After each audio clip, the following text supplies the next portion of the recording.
Hey Changemaker, Holly Rustic here with grant writing and funding, and I'm here to help you grow capacity, increase funding, and to advance mission. Now that might be the mission of the nonprofit you work at or the many missions of the nonprofits you work with if you're a freelance grant writer.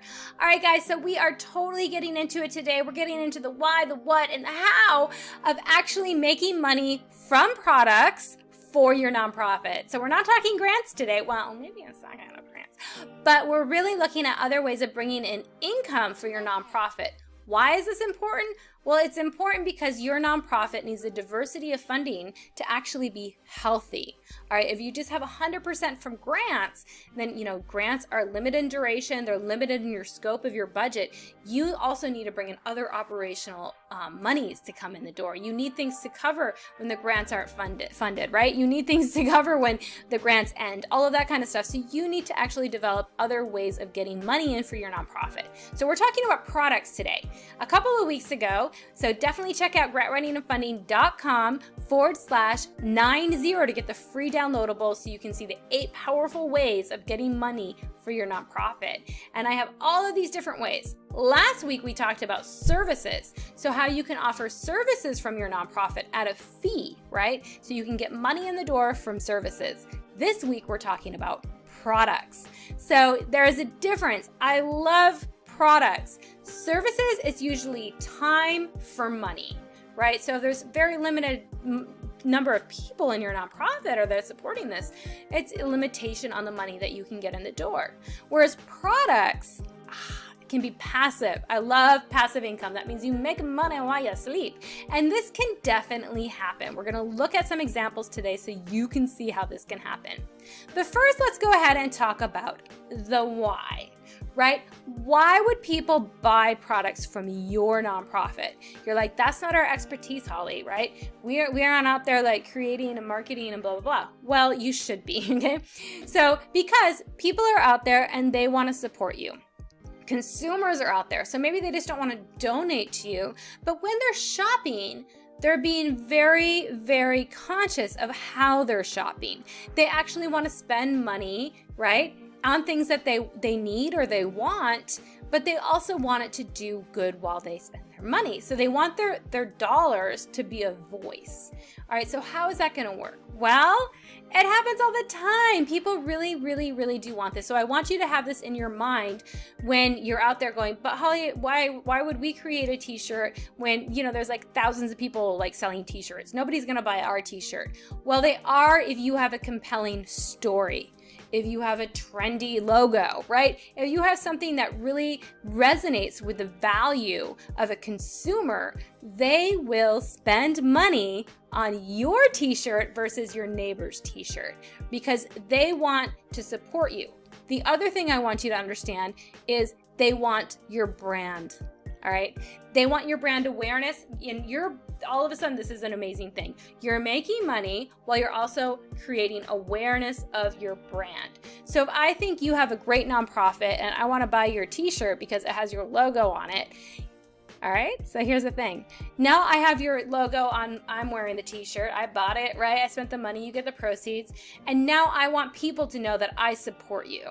So that's how it really works is, they want to spend their money. They want to feel good that they supported something, but they also want people to see that they share your values.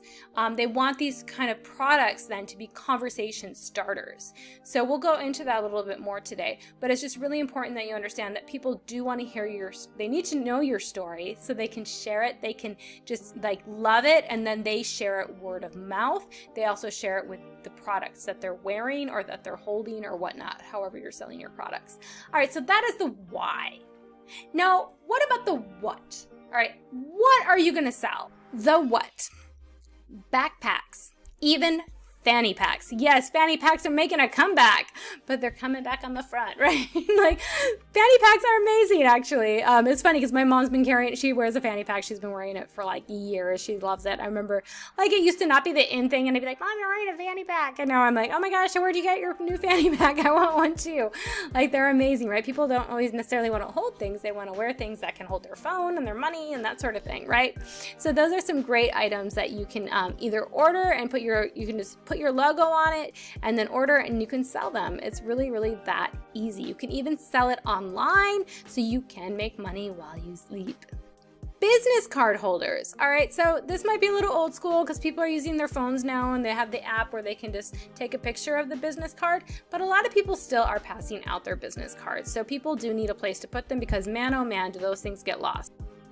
Coffee mugs, and even a much more trending is Hydro Flask, right? Like even my Hydro Flask, like I support my coffee shop, right? And I love it. Like everybody's using Hydro Flask these days. Like a lot of schools, even like my daughter's school, they're banning plastic bottles. Like you can't bring plastics to school and they're not selling them. So everybody has to either buy, so it's a great thing for them then to sell Hydro Flask, right? Or to buy them from other places and to support the places, that sell the Hydro Flask. So that's a great thing you could do. Or of course, coffee mugs are always great. People want to support different nonprofits with really cool slogans, that they have on the coffee cups. Cookies and baked goods. You can even think about those tacos, right? The taco truck. We can look at different things. So yeah, definitely we want to look at different kinds of edibles that you could go ahead and sell. And, so that would be baked goods, cookies, all that kind of fun stuff. Those are still products. Sweatshirts, right? Hoodies, all of those kind of things. Like people are always looking at things to wear, little jackets, even rash guards, like if you're around the ocean. So yeah, or even around pools, like people still want to wear rash guards. So yeah, there's different things that you can sell that you can put your logo on. You can very much easily order these online, have your logo put on them, have different colors and sizes and sell them online. And yes, I did kind of tend to sway to this a little bit, but food truck, like how cool would that be? Like if you're really into this industry where you're around food or whatnot and your nonprofit really supports that, and then you could look at like say healthy eating and you have a taco truck, there's a taco truck right next to yours, but you have a healthier options and it's your nonprofit's mission on the side. It's just not a for-profit food truck, but it's actually a nonprofit out there doing the work too.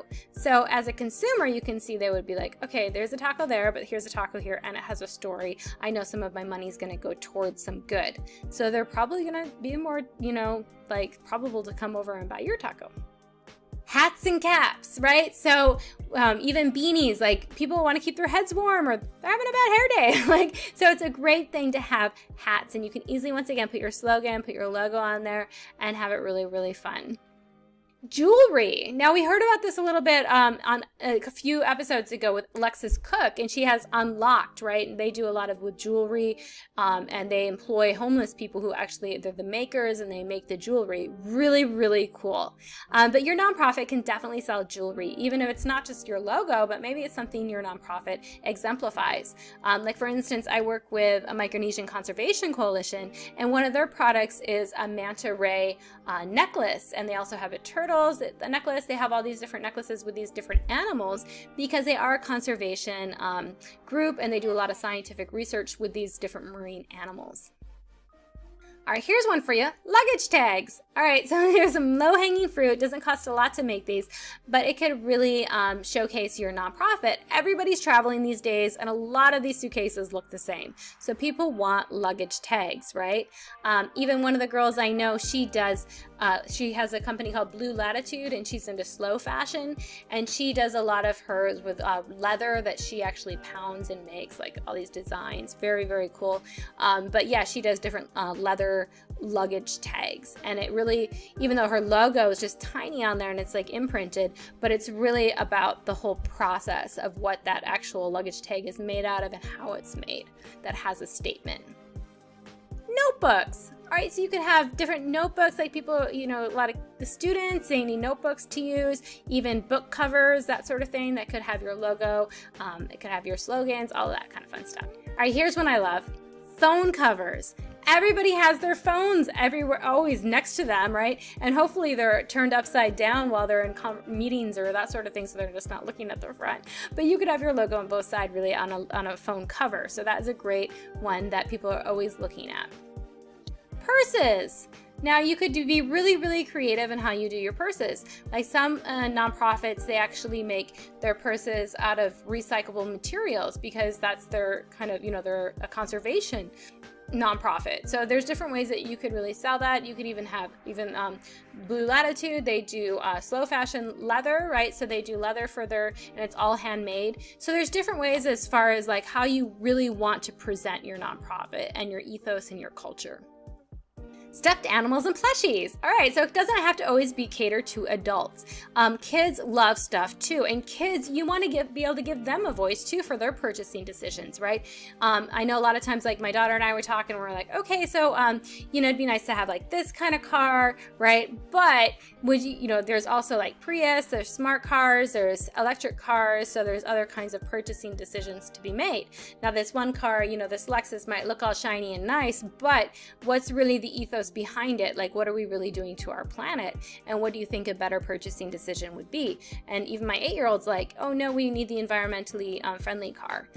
So people really want to make good decisions in their purchasing. Even kids. So plushies are an easy way that they can do that, right? And stuffed animals. So that's a lot of fun.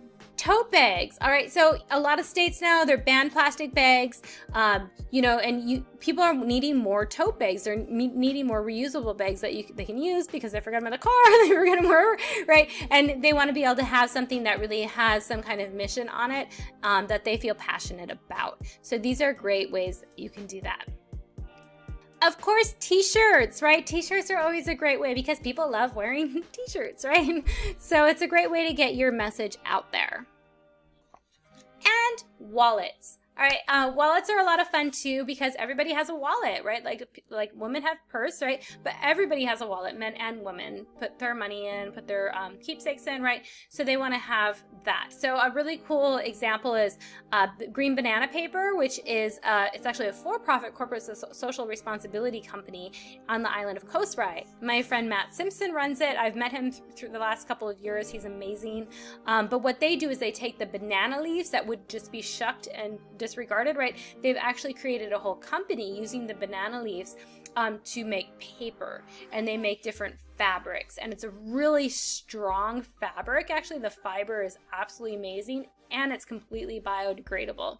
So his number one seller is actually wallets with this, they're really slick, they look beautiful, they look like a different kind of leather. It's really, really neat. Anyways, check them out. But that's a great way, that could be something on how you get your message of your nonprofit out, right? So that's a great thing to do. You can create wallets because everybody's digging in their money for cash. And then it also kind of is a double look at it. It's like a two-pronged approach because they're also using their money for good things. So that's kind of fun.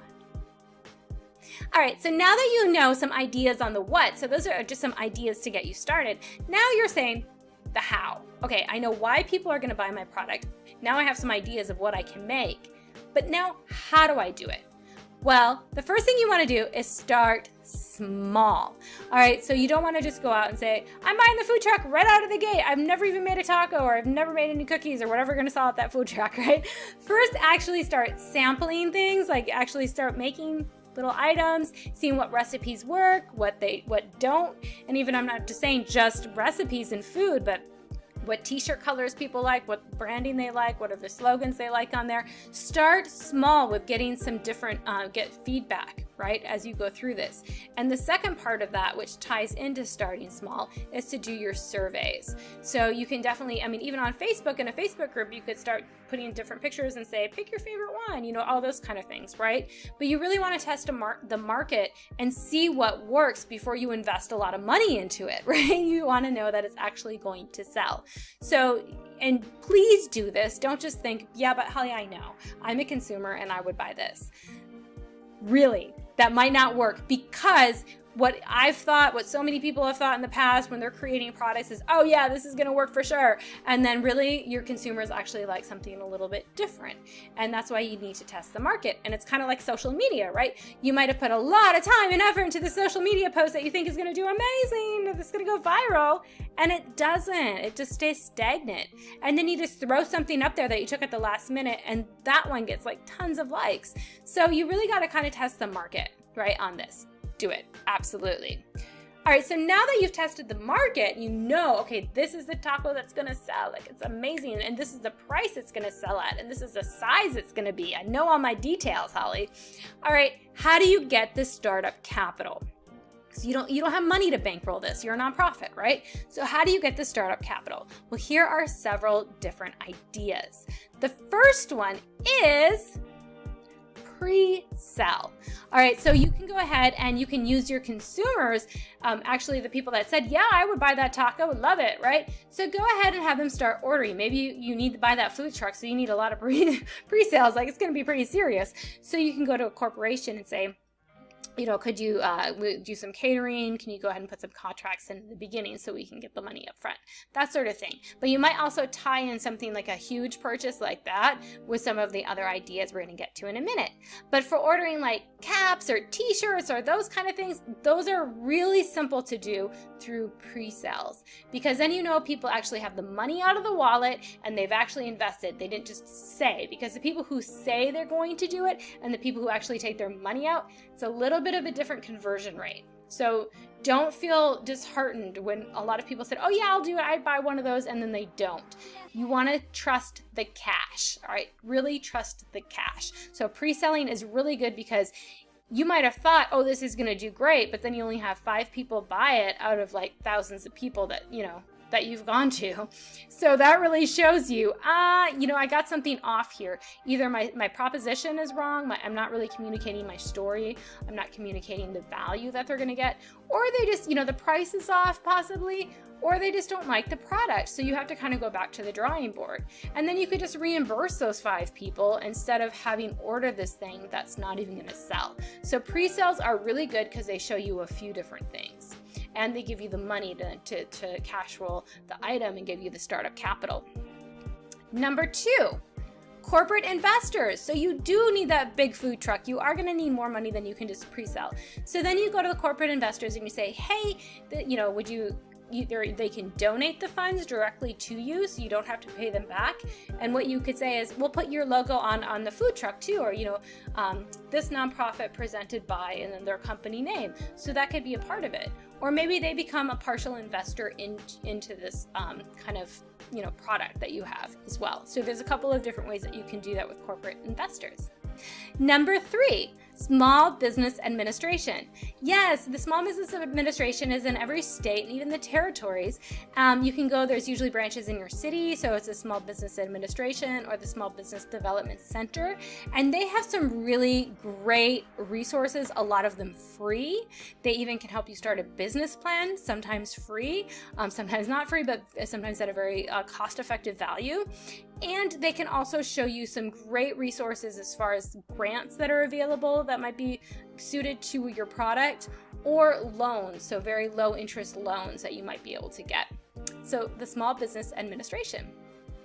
Number 4, grants, of course. So if you want to hop over to grantwritingandfunding.com/92, I have links to different grants that are available for startup capital. So of course those are great because you don't have to pay them back, unlike loans.